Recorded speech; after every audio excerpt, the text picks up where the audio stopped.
Anyone who says they can cook every single night is either lying or it's their job. Life can make cooking a chore. So here are 3 no-fuss, simple dishes that can really help on those days where even the thought of cooking feels like a big ask. Now, first up, we have an actual one-pot pasta. The main advantage of this is there's no draining the pasta separately. Sometimes, generally, the idea of a separate pot of water, having to bring that to boil, and then coming back and putting the pasta in, and then having to come back again to drain the pasta is honestly enough of a blocker for me sometimes to not bother. But with this, it all gets thrown in right at the start, and there's absolutely no draining whatsoever, which just makes it feel like so much less of a chore. Just gonna hit those with a bit of salt already. So with this, there is a little bit of prep, but honestly, not too much. This is probably the most arduous part, is slicing up the onion. To be honest, another great advantage of this is it's not specific, the ingredients that you use, so it relies quite heavily on whatever you need to use up in the fridge. I mean, how often do we have a bag of spinach just lying around in the fridge? It's just starting to turn, you know? Bought it with the best intentions. This is actually a great way to use up some of those leaves. Not only have we got a meal that's going to get us through that lazy night, but also hopefully use up some of that stuff in the fridge that we're going to throw away otherwise. Maybe save a leaf or 2 for garnish. That initial prep done, we can just do a little bit of a tidy up before we start cooking.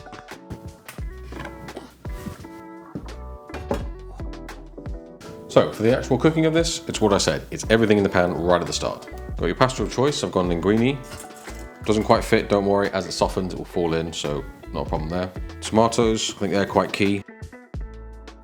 I've got onion, loads of flavour, but again, it's whatever you've got to hand. Bit of chopped basil, might go underneath the pasta actually. And a handful of spinach leaves. And then how good does that look? I mean, it just screams healthy, doesn't it? That's picture perfect. Then a little salt and pepper, never hurt no one. You can even add some chili flakes in here if you fancy a bit of a kick. Bit of olive oil because, to be honest, it just feels like it needs it, but it might not. Then all it needs is roughly about 1 litre of water, but it might depend slightly on the amounts. How much of this water did I spill? Good lord. Do a quick dry of that, pretend no one saw that. Right, and then simply case, bring it to the boil. And as long as it takes for the liquid to essentially get absorbed by the pasta, you want to leave a little bit of liquid at the end so it's a sauce, but yeah, we're just waiting for it to basically be taken up. While that comes to the boil, it's a good chance to clear things up a little bit again. Now this isn't quite fully hands-off because you don't really want the pasta to stick together, so you're probably going to be moving it around while it cooks. Already, it's only been like 2 minutes or so, but the smell is already fantastic. So it's been just about 10 minutes since the water's been boiling. Now I probably put a little bit too much water in here, so it's a bit more liquid than I would like. But you can start to see the colour forming of the sauce, that's the flavour getting in there. Just make sure nothing's stuck to the bottom. And that's looking about good to go. Sauce is now a nice consistency, so not too much water.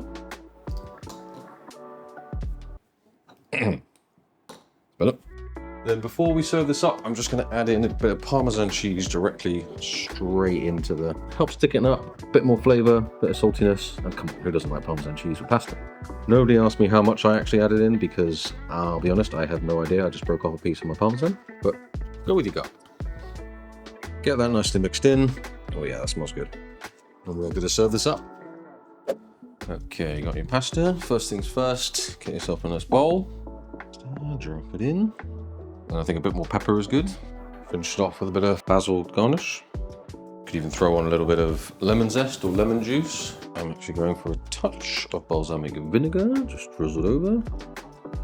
There we have a stunningly simple, no fuss, easy pasta dish.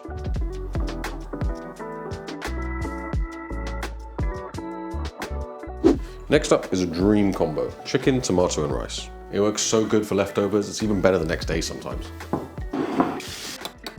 Best thing about this dish is you can leave it alone for the majority of the cooking. I can't say it's completely hands-off because there are still a few initial steps. It's fairly minimal prep again. We're just dicing up some peppers and onion. And I mean, to be honest, it's one of those nights where you can't even fathom the idea of dirtying a chopping board. Without the onion and pepper, just these ingredients, you're probably going to get enough flavour out of it. It really could be the ultimate lazy meal. Once you've got things prepped, just give everything quick, tidy and clean.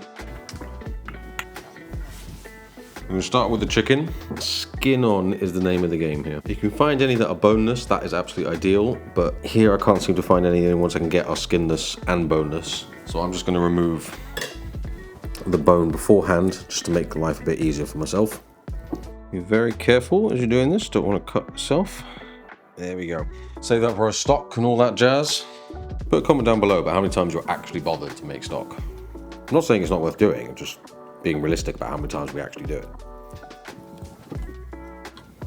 What in the world?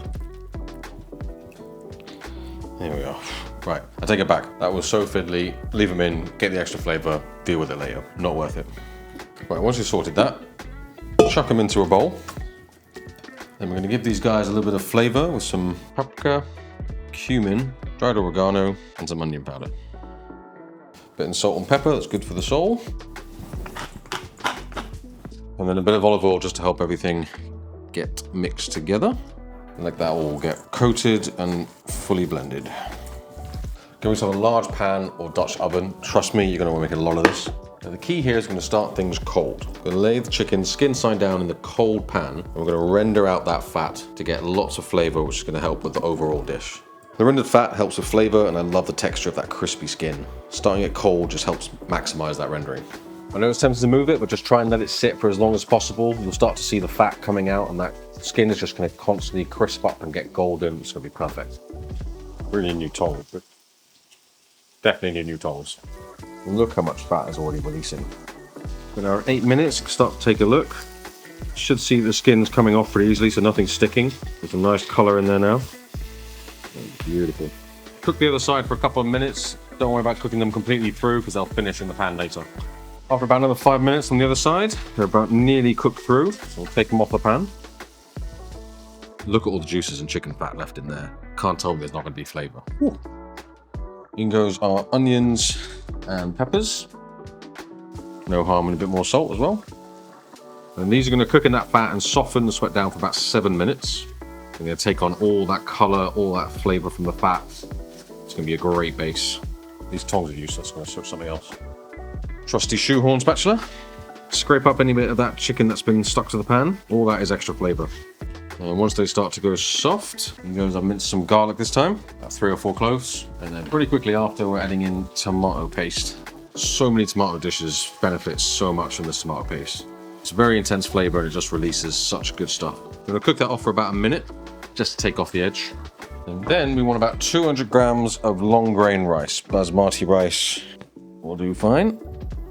And there's a whole thing about washing your rice, and it's important to do, get rid of all that starch. And I do it with most of my rice dishes, but for this, honestly, I put it in before. I couldn't tell you the difference, so roast me all you want in the comment section. I'm telling you, I think just chuck it in. No need to bother washing with it, but happy to be told off in the comments. I'm gonna toast that rice off for a couple of minutes, integrate with all those flavors. And then to that we add chicken stock. Now, yes, you could have made this before with some chicken bones, but nope, no time for that. Ready-made stuff is just as good. Well, not just as good, but you know what I mean. And also, tin of chopped tomatoes. Can't go wrong. Hit that with a touch more salt, maybe a bay leaf if you got it, and then let that come up to a simmer. You start to see the bubbles come through. We want to bring back the chicken. Oh, I need the tongs. One sec. Broken tongs, a must. I'm going to bring these chicken back. I'm going to leave the skin side up this time to hopefully keep it crispy. Now, all these juices that are left from the plate, what do you think I'm going to tell you to do with them? Chuck them in. Get that flavor in. Then let that simmer on a low heat and cover it for the best part, just letting it cook. Sit there about 30 minutes, go do something else. When you come back, that will be perfectly cooked with beautiful, delicious chicken. Use that time to clean up most things, and then there'll be very little to do at the end. Good to give it a little stir from time to time just to make sure rices are sticking to the bottom. Just give a chance to see how things are. Then after about 30 minutes, we should have beautiful, moist, perfectly cooked tomato rice with chicken.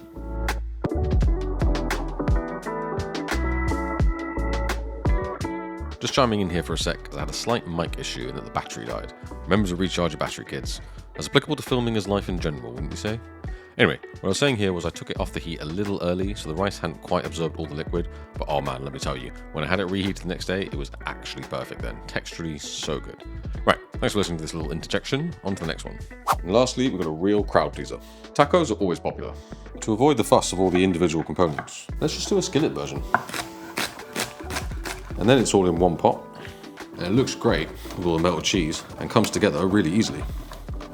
Perhaps nice and simple, just grate some cheese and dice some onion and get this cleared up before we start cooking. Grab a nice deep skillet. On a high-ish heat, we're going to fry off the beef and onion together just to make things a bit quicker. Beef. Just going to break up the meat a bit. And a bit of tender loving salt, as well as some spices. Can't tell you exactly how much, about a teaspoon maybe. Cumin, paprika, and some garlic powder. Not too much of this, is quite strong. Get that all mixed in. And then we'll let that cook out for about 7 minutes or so, basically until the beef has that nice color on it. A little bit of fat coming out is all right, but if you start to see it pool a little bit like that, and it's looking like it's a bit too much, you can spoon some out. If it's too much, that's not going to be great. All right, I like to add a touch of tomato paste to this. Once that's looking good, we can add in black beans. Whole jar with the liquid. I'm not going to measure that out.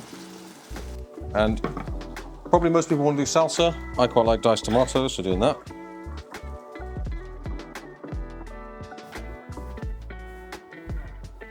This is the part I love. Just tear up some tortilla and slide it in.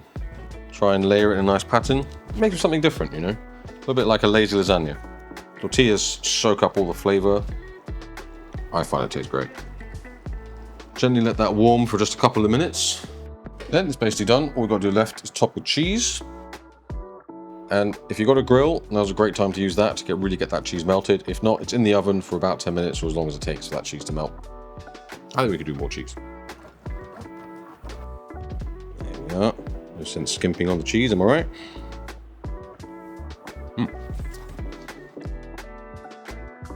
And while that's grilling, perfect time to clear things up a bit. Now check this out, now we're talking.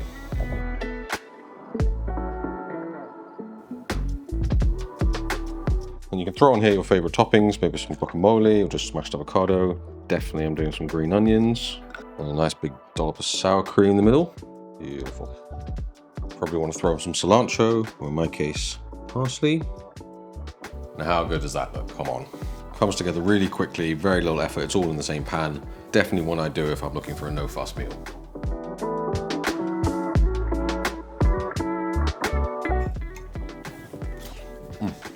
You can't be mixed with flavors, can you? Thanks so much for watching, guys. All the recipes will be in the description. I'll see you next time, and until then, get cooking.